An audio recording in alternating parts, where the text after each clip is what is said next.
Here in this video, we're going to look at the last two trig functions, and that are the tangent and cotangent functions.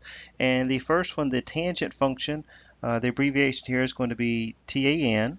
So if we take the tangent of an angle, this is going to be a little bit different than the sine and cosine. Recall the sine function was y over r, cosine was x over r, and the tangent function is going to be defined as taking our y coordinate divided by the x coordinate. So if we go to the circle here and we look at the tangent of 0, and notice here, just as a reference, remember I don't have a degree symbol up here, so if this was degrees, I'd put a degree. So this means we're taking the tangent of 0 radians, which would be the same as 0 degrees. And the tangent is the y over x. So the y coordinate over here is 0 over 1. So therefore, the tangent of 0 is 0 over 1, which would simply be equal to 0. And then if we go around the circle, we can take the tangent of pi over 6.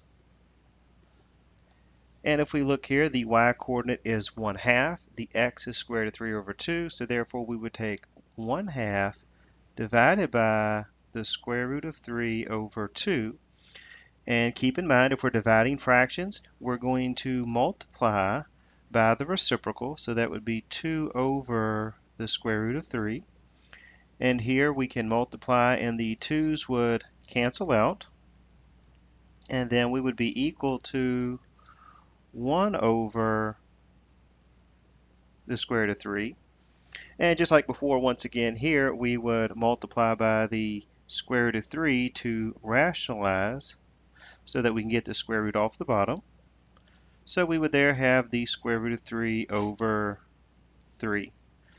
So now the tangent of pi over 6, which would be the same thing as the tangent of 30 degrees, is going to be equal to the square root of 3 over 3. So if we move up to 45 degrees or pi over 4, then the tangent of pi over 4, and we're going to take the y coordinate, which is the square root of 2 over 2, divided by the x coordinate, which is also the square root of 2 over 2. So here we don't even have to multiply by the reciprocal because we're dividing the same quantity, so that's certainly going to be equal to 1. So the tangent of a 45-degree angle, or pi over 4, the x and y values are the same, so clearly y over x is going to be equal to 1. So next we'll take the tangent of 60 degrees, or pi over 3. And here we take the y coordinate, which is the square root of 3 over 2. And we're going to divide that by the 1/2. And once again here, we're going to multiply the fraction by its reciprocal. So the square root of 3 over 2 is going to be multiplied by 2 over 1. And once again here, the 2's are going to cancel out. And we're left with an answer of square root of 3. And then at the top of the circle, we can take the tangent of 90 degrees, or which would be pi over 2. And we're going to take our y coordinate here, which is 1 over 0. And 1 over 0, once again, we know is going to be undefined. And we ran into a couple problems like this earlier in previous videos. And can you think where else this tangent function may be undefined? Well, if you think of the tangent function, we said that is going to be, again, this y over x. So anytime x is equal to 0, your tangent function is undefined. So if we look at the circle, once again, we know that if we're down here at the bottom of the circle, our x value is going to be 0, the y coordinate would be a -1, and we said this would be either 270 degrees, this would be 270 degrees, or this would be at 3 pi over 2, but either way, if we take the tangent of this angle, then it's also going to be undefined. All right, so that's looking at the tangent. So now if we want to come back and look at the cotangent, we would abbreviate that as simply COT for cotangent. And if we take the cotangent of an angle, theta, you probably guessed it by now, it's going to be the reciprocal of the tangent. So now we're going to take the x-coordinate divided by the y-coordinate. So once again, we can just simply look at our answers from the tangent now and simply take the reciprocal. So if we take the cotangent of 0, we're going to take the reciprocal of 0, which would be 1 over 0, which is going to be undefined because we have division by 0. So then if we continue around, we could take the cotangent of 30 degrees. And if we take the cotangent of 30 degrees, or in this case, let me go back and use our radians, that would be pi over 6. And here we're going to take the reciprocal, so now instead of y over x, we're looking at x over y.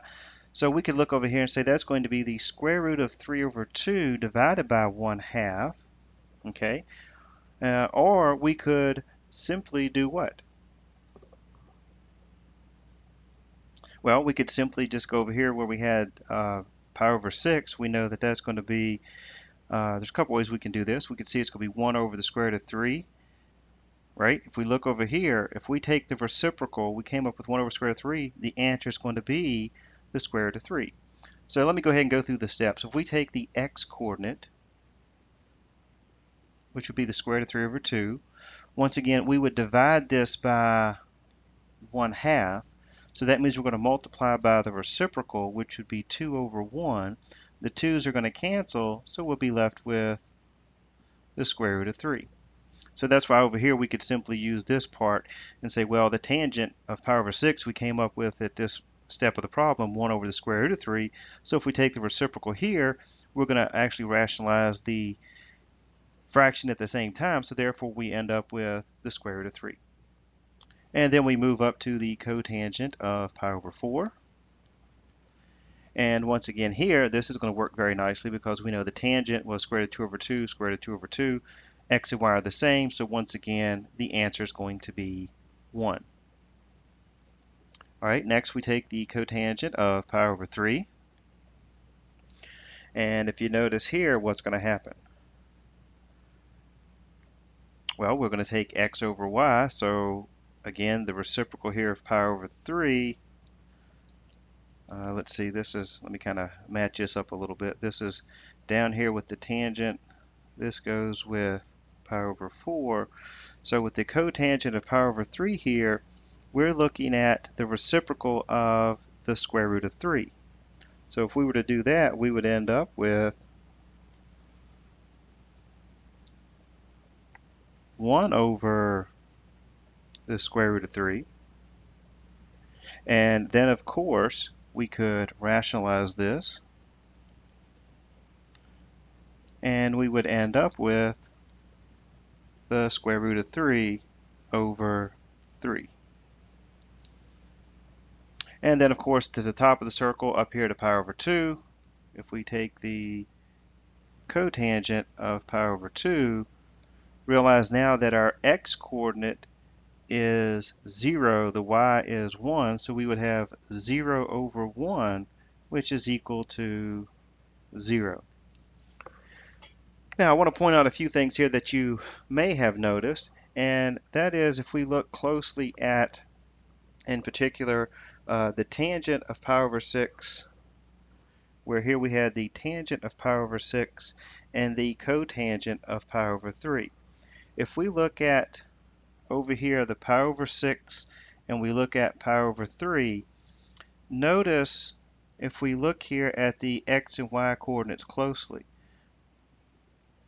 the difference between the two is we switch the order of the x and y. So there, if we look at the tangent of pi over 6, notice the answer is square root of 3 over 3. And if we look at the cotangent of pi over 3, we still get the square root of 3 over 3. Okay, so there's some connections here you can start to see, and we'll talk more about these as we go through this particular section. And the same thing is true if we were to look and compare the tangent of pi over 2, the cotangent of pi over 2. Notice here you get 1 over 0, 0 over 1. see the connection where if we switch the order, one is 0, the other one is undefined, all because the 0's on the denominator, it's undefined. If the 0's in the numerator, it turns out to be equal to 0. Okay? And also then we could compare the tangent of pi over 3 to the cotangent of pi over 6. Once again, we're going to get the same answer of square root of 3 because we're simply switching the order of your x and y values. All right, so once again, this covers all 6 of our trig functions now.